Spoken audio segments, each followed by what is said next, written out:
Welcome to the Man of Honor podcast. My name is Corey, your host, and today we're going to be talking about self-destructive behavior.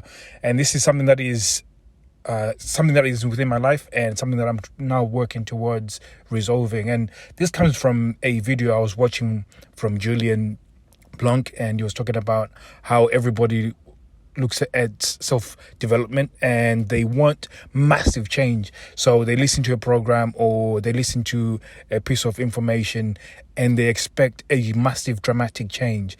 And he was talking about that when you do listen to stuff like that and you are working towards self-development, the best self-development is where there's little increments or little changes, and then you have to look back within a few months, and then you can actually see what's happened. Because I think we've got this mindset of wanting to get things instantly done, instantly happening, because we know we can get everything on demand. So you can, if you wanted to speak to somebody, you can use a mobile phone, which is different from back in the day when we didn't have mobile phones, and if you wanted to access information, it's all instant. So we get this mindset of wanting to get things done instantly. We know that there's something wrong, and this is the reason why you're sort of seeking out the information. But then when you get to that point where you seek out the information, because we want dramatic change, it stems from the fact that we are already doing self-destructive behaviors. And most people would listen to this and then they discount themselves and say, you know what, I don't do any destructive behaviors. I'm already successful with work. I'm successful with relationships.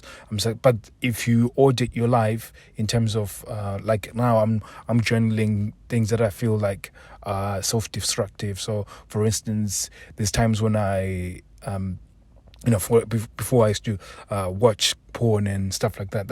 That period of doing that, trying to escape, that was quite self-destructive. There's nothing wrong with it, but the way I was using it was to numb pain, and that becomes a problem when you're doing that, because then you're not dealing with the actual thing that's causing you to do that.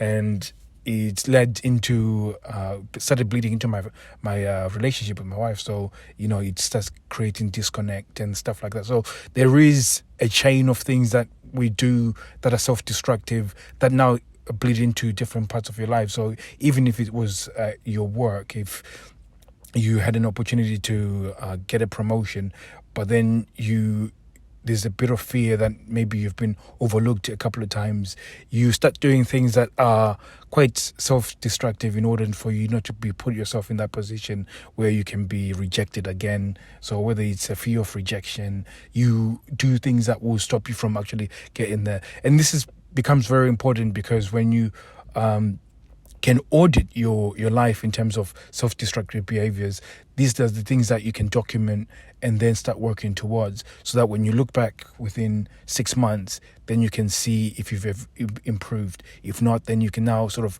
reset and then go at it again. And this is the best way of getting yourself into a position where you're actually improving constantly, because I think if you can get yourself out of the paradigm of instant change and instant massive change, then you're more likely to actually do a greater job. So and I think from what I'm saying is because I've just started working on this, but the best way of explaining is, if you are gonna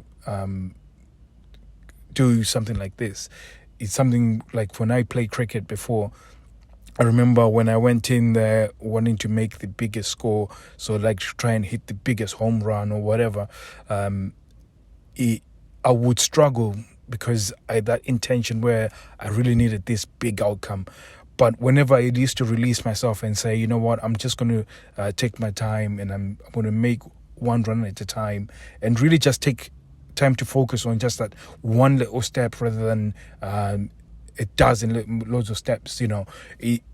I was more effective as a player of that cricket match when I did that, rather than trying to make the big score. So the equivalent of that is in baseball.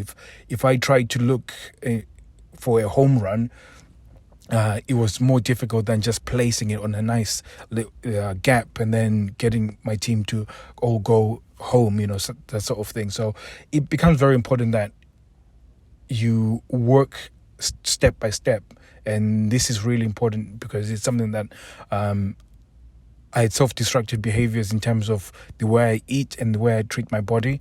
So I'm now working towards training. So this morning was my second time waking up quite early in order to train, and it's not fun waking up, but I know that the good behaviors that I do also bleed into different parts of my life. So while you've got self-destructive behaviors that bleed into your life and start disrupting your life, also the good behaviors that you do that are building up your life actually bleed into your life. So there is a dichotomous type situation that happens when it comes to behaviors, and it's so important to audit your life and see what are you doing in terms of your life. Are you concentrating on a lot of self-destructive behaviors, or are you working on things that are going to be improving your life by doing really constructive behaviors that bleed into your life and start affecting your body, your body, your life in a positive way. And this is exactly what we're talking about when you say living your life by design, that you have to actually look at these sort of things. And most people, they have an outward appearance of success, but on the insides they are suffering.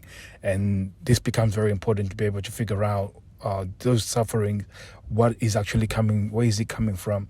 And sometimes this is actually the fuel that you've had. So the negative is the fuel of you actually getting this outward appearance of success. So even though you've got the outward appearance of success, you find yourself still unhappy, still living in hell. So if you just sit by yourself for 30 minutes without doing anything, you're back in hell, and you're really in a terrible place. So I'm not going to go into too much detail. I have to actually leave now. I'm almost I'm at work right now.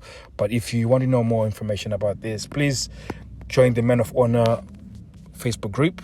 If you're a lady and you want to get somebody you love to know about this information, send them to this podcast, and hopefully they can join also the Men of Honor Facebook group. So thank you very much for listening, and I'll be seeing you guys soon. So take care.